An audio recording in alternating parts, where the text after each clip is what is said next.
সেই উম্মত আমার উম্মত থাকবে না। সেটা কি? যে উম্মত মিথ্যে বলবে সে উম্মত আমার উম্মত হতে পারে না। ঠিক কিনা বলেন?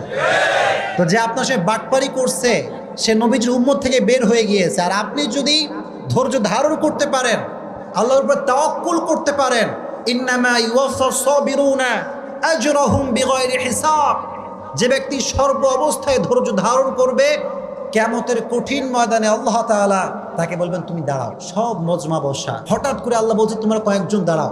তারা ভয় পেয়ে যাবে, আল্লাহ আমাদেরকে সবার মাঝে এক্সেপশনাল কেন তারা করাচ্ছে? আল্লাহ বলবে তোমরা যদি ধৈর্য ধারণ করেছো আজকে বিনা হিসেবে জান্নাত চলে যাবে। এত আস্তে সুবহানাল্লাহ পড়ে কেন রে?